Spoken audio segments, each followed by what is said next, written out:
माँ बहन भाई, ये एक ऐसी फैमिली की कहानी है जहाँ दो बेटियों के साथ उसका माँ के नाम भी काफी बदनाम है। और हद तो तब हो जाता है जब एक रात इनके घर में एक कांड हो जाता है। उसके बाद इनका फैमिली का जो सब छुपी हुई राज खुलता है ना भाई, समाज वाले इन्हें लेकर जो सोच रहे थे ये तो उससे भी दुरंदर निकली। कहानी शुरू होती है जया से, जो एक क्लिनिक में बैठी है। जया माँ बनना चाहती है और इसके लिए वो IVF की मदद लेने वाली है। डॉक्टर उसे समझाती है कि इस प्रोसेस को आगे बढ़ाने के लिए उसके पति को भी साथ आना पड़ेगा, लेकिन जया बात को संभालते हुए कहती है कि वो अपने पति को सरप्राइज देना चाहती है, इसलिए वो उनका सैंपल खुद लेकर आ जाएगी। डॉक्टर उसे खर्च बताते हैं करीब 5 से 6 लाख रुपए। इतनी बड़ी रकम सुनते ही जया चुप हो जाती है। उसके चेहरे पर साफ दिखता है कि माँ बनने का सपना तो बड़ा है, लेकिन जेब उसकी इजाजत नहीं दे रही। इधर जया की माँ रेखा एक वाइन शॉप में काम करती है। दिन भर का हिसाब किताब खत्म करने के बाद वो दुकान से वाइन की 2 बोतलें उठाती है और चुपचाप घर की तरफ निकल जाती है। दूसरी तरफ जया की छोटी बहन सुषमा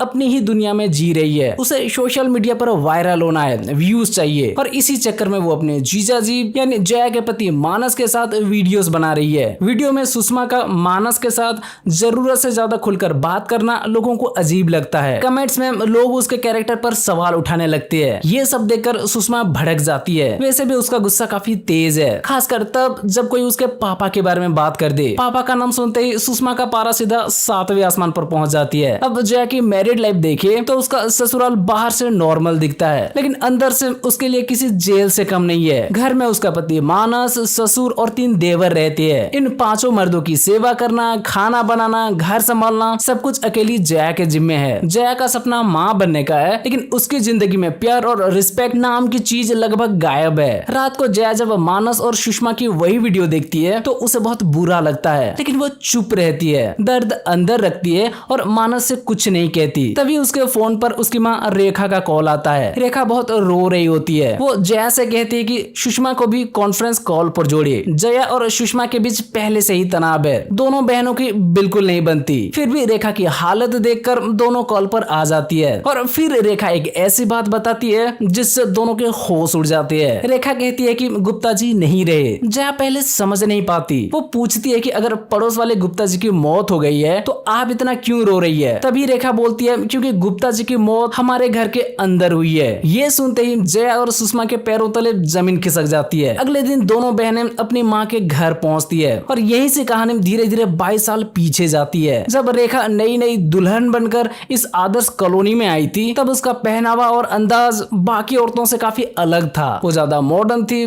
खुलकर बोलती थी और इसी वजह से पूरी कॉलोनी की नजर उस पर टिक गई थी। लोगों ने उसके बारे में बातें बनानी शुरू कर दी। कोई उसे कैरेक्टरलेस कहता, कोई चालाक, कोई कहता कि वो मर्दों को फंसाती है। रेखा के पति का नाम सुकुमार था। वो रेलवे में काम करता था और मजे की बात ये थी कि रेखा के घर के ठीक सामने गुप्ता जी का घर था। कॉलोनी में लोगों के बीच ये बात फैली हुई थी कि रेखा गुप्ता जी को अपनी तरफ अट्रैक्ट करने की कोशिश करती है। वो बालकनी में बैठती है, सजती संवरती, और लोग हर छोटी चीज को गलत नजर से देखने लगते हैं। फिर शादी के सिर्फ 7 महीने बाद रेखा ने जया को जन्म दिया। बस फिर क्या था, पूरा कॉलोनी को नया मसाला मिल गया। लोग कहने लगे कि रेखा शादी से पहले ही प्रेग्नेंट थी। इस बात ने रेखा की इमेज को और भी खराब कर दी। मोहल्ले की औरतें अपने घर के मर्दों को रेखा से दूर रहने की सलाह देने लगी। उनके लिए रेखा अब कोई औरत नहीं, एक खतरा बन चुकी थी। लेकिन रेखा की जिंदगी असली मायने में तब टूटती है जब एक दिन उसके पति सुकुमार को बिजली का तेज झटका लगता है। उसे तड़पता देखकर उसकी माँ उसे बचाने दौड़ती है, लेकिन करंट इतना तेज होता है कि दोनों उसी में चिपक जाते हैं और देखते ही देखते सुकुमार और उसकी माँ दोनों की मौत हो जाती है। पति की मौत के बाद रेखा अकेली पड़ जाती है, लेकिन कॉलोनी वालों की नजर में उसके लिए सिंपैथी कम और शक ज्यादा होता है। धीरे धीरे उसके बारे में और भी डरावनी अफवाहें फैलने लगती है। लोग कहने लगते हैं कि रेखा डायन है, वो जादू टोना करती है, वो मर्दों को अपने वश में कर सकती है। यहाँ तक कि कुछ लोग ये भी बोलते हैं कि उसके बगीचे में सुंदर फूलों के नीचे ना जाने कितनी लाशें दबी हुई है। अब कहानी वापस प्रेजेंट में आती है। रेखा के घर में जया, सुषमा और रेखा तीनों खड़ी है। सामने गुप्ता जी का बॉडी पड़ा है और तीनों के दिमाग में एक ही सवाल घूम रहा है,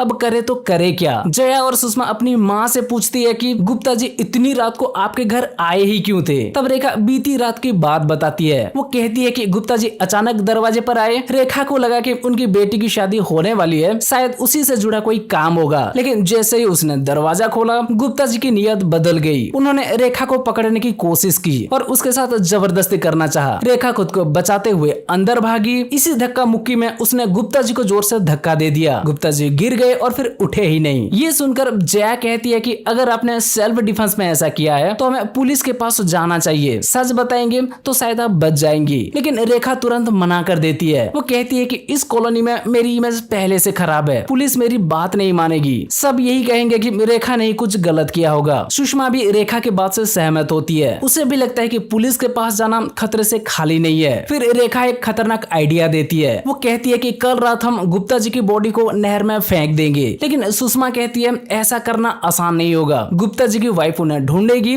और मामला और बिगड़ जाएगा। दूसरी तरफ गुप्ता जी के घर में उनकी वाइफ सुबह सुबह उन्हें ढूंढ रही है। वो सोचती है कि शायद रोज की तरफ जॉगिंग पर गए होंगे। उसे क्या पता कि उसका पति सामने वाले घर में ऐसी हालत में पड़ा है। गुप्ता जी की बेटी गोल्डी की शादी तय हो चुकी है। घर में शादी की तैयारियां चल रही है। लेकिन गुप्ता जी की वाइफ बार बार उन्हें फोन कर रही है और कोई जवाब नहीं आ रहा। आखिर में वो ऑडियो मैसेज भेजती है। वो कहती है कि कल रात हमारे बीच झगड़ा हुआ, लेकिन अब नाराजगी छोड़कर वापस आ जाओ, क्योंकि आज घर में शादी की रस्मों से जुड़े लोग आने वाले हैं। इसी बीच कहानी में एंट्री होती है महेश्वरी की। महेश्वरी गुप्ता जी की वाइफ का भाई है और इंटरेस्टिंग बात ये है कि वो जया का पुराना स्कूल फ्रेंड भी है। स्कूल के दिनों में महेश्वरी जया को पसंद करता था, लेकिन जया के लिए वो सिर्फ दोस्त था। अब महेश्वरी पुलिस में सब इंस्पेक्टर बन चुका है। उसे वर्दी में देखकर जया की टेंशन और बढ़ जाती है। उसे डर है कि कहीं महेश्वरी को गुप्ता जी के गायब होने का सच पता न चल जाए। उसी रात गुप्ता परिवार के घर में जागरण रखा गया है। पूरी कॉलोनी वहीं बिजी है। रेखा, जया और सुषमा को लगता है कि यही मौका है। वो गुप्ता जी के शरीर को ठिकाने लगाने की तैयारी शुरू करती है। गुप्ता जी का फोन जया और सुषमा के पास होता है। उनकी वाइफ लगातार कॉल्स और मैसेजेस भेज रही है। जैसे ही मैसेज सीन होता है, गुप्ता जी की वाइफ का गुस्सा बढ़ जाता है। उसे लगता है कि गुप्ता जी जानबूझकर उसके मैसेजेस पढ़कर इग्नोर कर रहे हैं। अब रात के अंधेरे में तीनों औरतें गुप्ता जी को पैक करने लगती है और तभी एक ऐसा मोमेंट आता है कि तीनों की आत्मा शरीर छोड़कर जाने वाली होती है। गुप्ता जी अचानक जोर से छींक देती है और तीनों डर के मारे उछल पड़ती है। अब उन्हें समझ आता है कि जिसे वो अब तक मरा हुआ समझ रही थी, वो गुप्ता जी अभी जिंदा है। मतलब मामला वो बॉडी छुपाने का नहीं, बल्कि एक जिंदा आदमी को छुपाने का हो चुका था। और अब भाई साहब मुसीबत ने अब फुल वॉल्यूम में एंट्री मार दी थी। इसी अफरा तफरी में सुषमा गुप्ता जी का फोन चेक करती है और उसमें एक बड़ा सच सामने आता है। मैसेजेस में पता चलता है कि गुप्ता जी खुद रेखा के घर नहीं आए थे। रेखा ने उन्हें मैसेज करके रात को अपने घर बुलाया था। ये देखकर जया का गुस्सा फूट पड़ता है। वो अपनी माँ से पूछती है कि आपने झूठ क्यों बोला, गुप्ता जी को क्यों बुलाया था। रेखा पहले बहाना बनाती है कि वो बोर हो रही थी, इसीलिए उन्हें ताश खेलने के लिए बुलाया था। लेकिन जया को ये बात बिल्कुल नहीं पचती। इसी बहस में एक और राज खुलता है। सुषमा सुकुमार की बेटी नहीं है, क्योंकि सुकुमार की मौत के कई साल बाद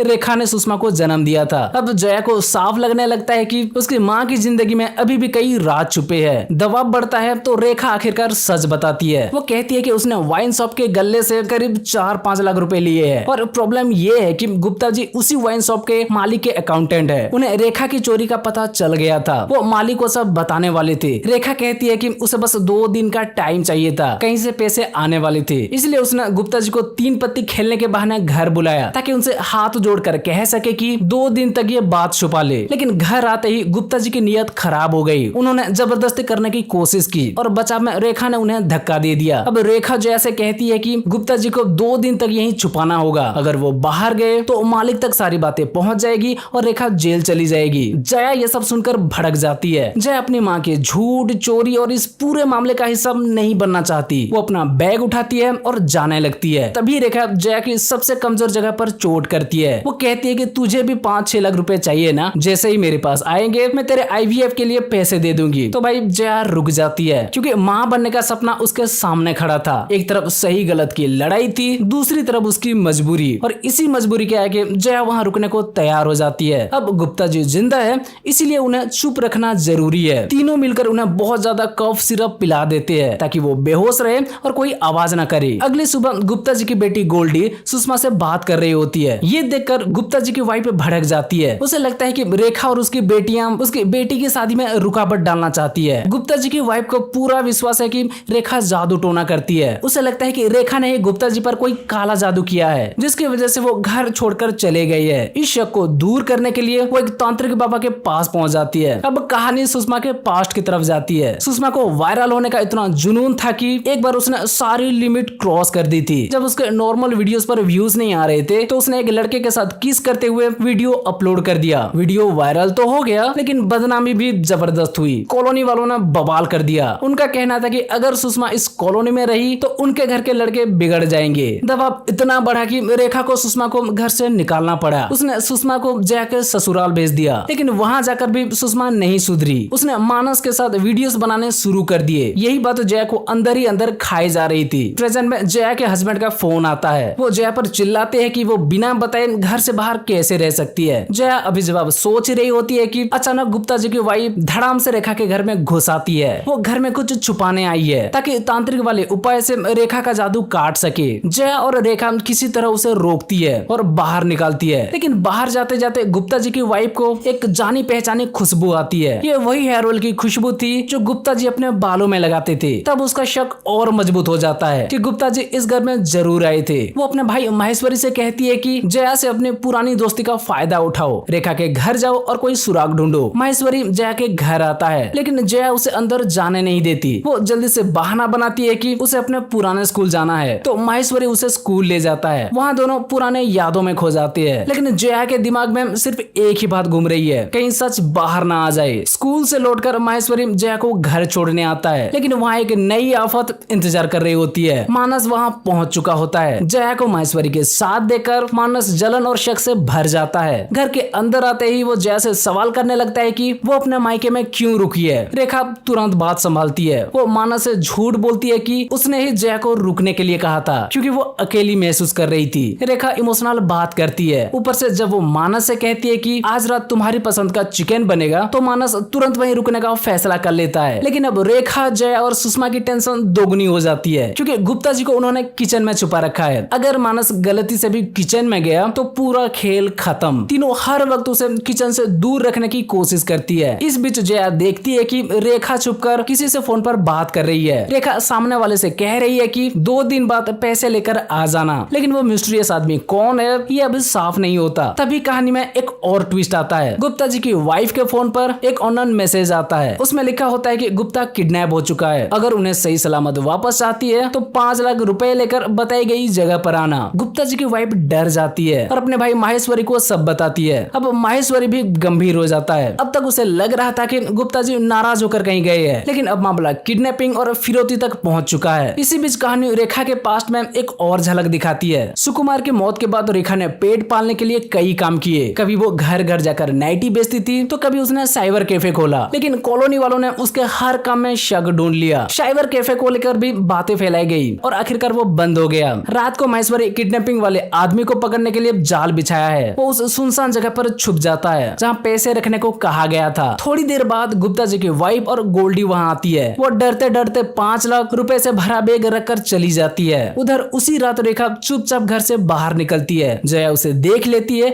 और शक में उसका पीछा करती है। सुषमा भी ये सब देख लेती है और वो भी पीछे पीछे चल पड़ती है। रेखा चलते चलते उसी वाइन शॉप के पास पहुंचती है जहाँ वो काम करती थी। जया और सुषमा उसे रोकती है, जहाँ सीधे पूछती है कि अब आधी रात को यहाँ क्या कर रही हो। तभी वहाँ एक अनजान आदमी आता है और फिर एक बड़ा सच सामने आता है। ये आदमी रेखा का लवर है और सबसे बड़ा शौक ये है कि यही सुषमा का असली पापा है। सुकुमार की मौत के बाद रेखा का इस आदमी से रिश्ता शुरू हुआ था। इस आदमी ने रेखा को ये कहानी सुनाई थी कि वो अंडरकवर एजेंट है और सीक्रेट मिशन पर रहता है। उसने रेखा से कहा था कि अब उसका मिशन खत्म हो चुका है और वो रेखा के साथ हमेशा के लिए नई जिंदगी शुरू करेगा। लेकिन जया को उसकी बातों पर शक होता है। वो उस आदमी से पूछती है कि कहीं गुप्ता जी की वाइफ से 5 लाख रुपए मांगने वाला किडनैपर तुम ही तो नहीं हो। ये सुनते ही वो आदमी भड़क जाता है। जया पुलिस की धमकी देती है तो वो अजीब बातें करने लगता है। वो कहता है कि जया कभी जेल नहीं गई, इसलिए उसे जेल की असली हालत का अंदाजा नहीं है। तभी भाई सबसे बड़ा झूठ खोलता है। वो आदमी कोई अंडरकवर एजेंट नहीं है, वो एक वांटेड क्रिमिनल है जिसे पुलिस ढूंढ रही है। रेखा से उसका कोई सच्चा प्यार नहीं था, वो बस उसे फंसाकर उसके पैसे लूटना चाहता था। ये सुनकर भाई रेखा टूट जाती है। जिस आदमी पर उसने आंख बंद करके भरोसा किया वही उसे धोखा दे रहा था। अब वो क्रिमिनल अपना असली चेहरा दिखाता है। वो रेखा से पैसे मांगता है, रेखा मना करती है तो वो अपनी ही बेटी सुषमा की गर्दन पर चाकू रख देता है। अपनी बेटी की जान खतरे में देखकर रेखा बेबस हो जाती है। वो गले से चुराए हुए सारे पैसे उस आदमी को दे देती है। पैसे मिलते ही वो धोखेबाज वहाँ से भाग जाता है। रेखा का सपना टूट चुका था। वो सोच रही थी कि अब शायद उसके साथ कोई अपना रहेगा, लेकिन वो आदमी भी सिर्फ उसका फायदा उठाने आया था। जया अपनी माँ को इस हालत में देखकर फट पड़ती है। वो कहती है कि आप किसी भी आदमी पर इतना अंधा भरोसा कैसे कर सकती हो। अपने बिना उसकी असलियत जानने उसके साथ जिंदगी जोड़ ली, यहाँ तक कि सुषमा को जन्म भी दे दिया।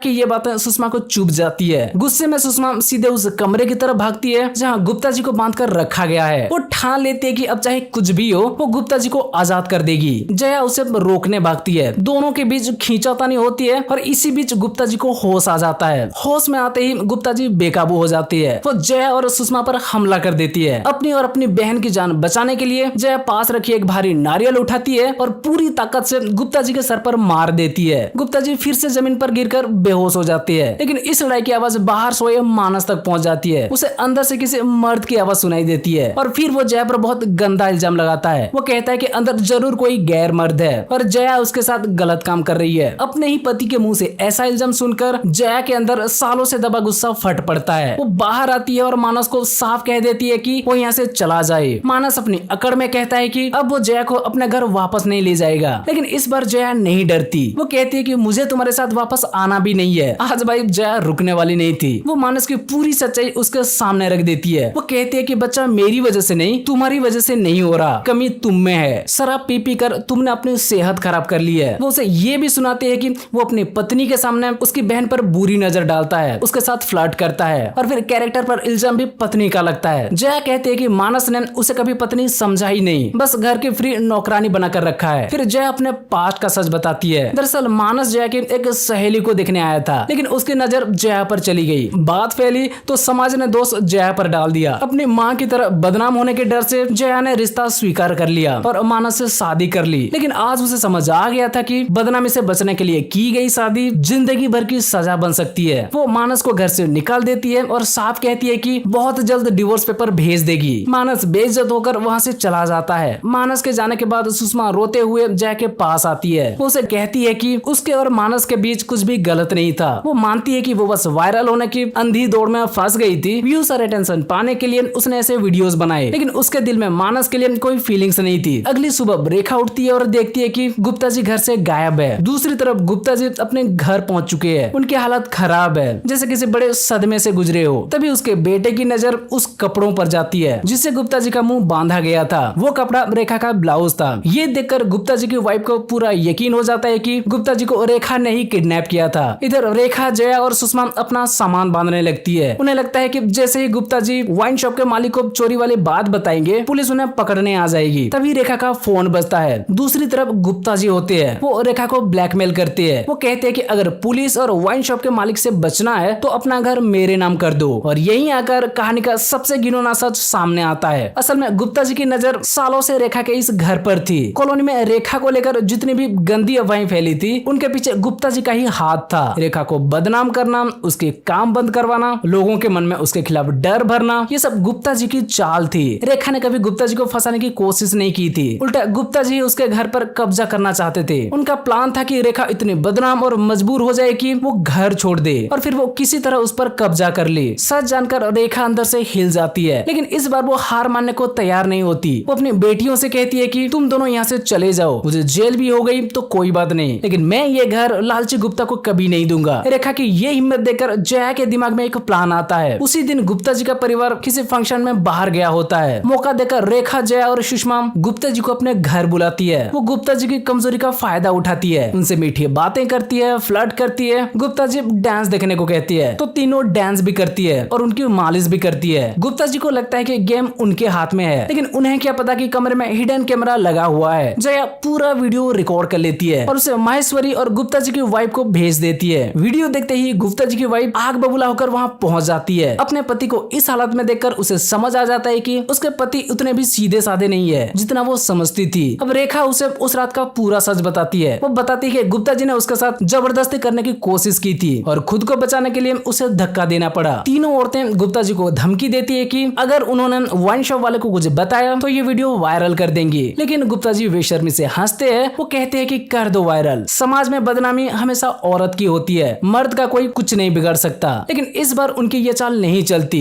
रेखा, जया और सुषमा जोर जोर से हंसने लगती है क्योंकि अब उन्हें इस समाज के डर से फर्क पड़ना बंद हो चुका था। गुप्ता जी की वाइफ भी अपनी पति की असलियत जान चुकी थी, लेकिन अपनी बेटी की शादी टूटने के डर से वो चुप रहती है और गुप्ता जी को अपने साथ ले जाती है। और आखिर में कहानी एक दमदार ट्विस्ट के साथ खत्म होती है। याद है गुप्ता जी के नाम पर किडनैपर बनकर 5 लाख रुपए किसने लिए थे? वो कोई बाहर का क्रिमिनल नहीं था, वो गुप्ता जी की अपनी बेटी गोल्डी थी। असल में गोल्डी ये शादी करना ही नहीं चाहती थी, वो अपना कैरियर बनाना चाहती थी और एक कंटेस्ट में हिस्सा लेना चाहती थी, जिसके लिए उसे 5 लाख रुपए चाहिए थे। जब उसके पापा गायब हुए तो उसने मौके का फायदा उठाया, किडनैपर बनकर अपने ही घर से पैसे लिए और उन्हीं पैसों से कॉन्टेस्ट में हिस्सा ली। ये सुनकर रेखा, जया और सुषमा की हंसी छूट जाती है। अब ये तीनों औरतें समाज के डर, लोगों की बातों और मर्दों की बनाई हुई इज्जत के बोझ से आजाद हो चुकी थी। रेखा अपना घर बचा लेती है, जया अपने जहरीले रिश्ते से बाहर आने की हिम्मत जुटा लेती है और सुषमा भी समझ जाती है कि अटेंशन के पीछे भागना और खुद की वैल्यू भूल जाना दोनों अलग बातें हैं। आखिर में फिल्म यही दिखाती है कि समाज अक्सर औरतों के बारे में कहानी पहले बना देती है और सच बाद में सुनता है, लेकिन जब औरतें डरना छोड़ देती है तब वही आदमी उनकी कमजोरी नहीं, उनकी आजादी की शुरुआत बन जाती है। ठीक है, तो भाई बस ये था माँ बहन मूवी के पूरी कहानी। अब अगर आपको ये वीडियो अच्छी लगी हो तो वीडियो को लाइक, शेयर और चैनल को सब्सक्राइब कर दो। चलो फिर मिलते हैं अगले वीडियो में, बाय।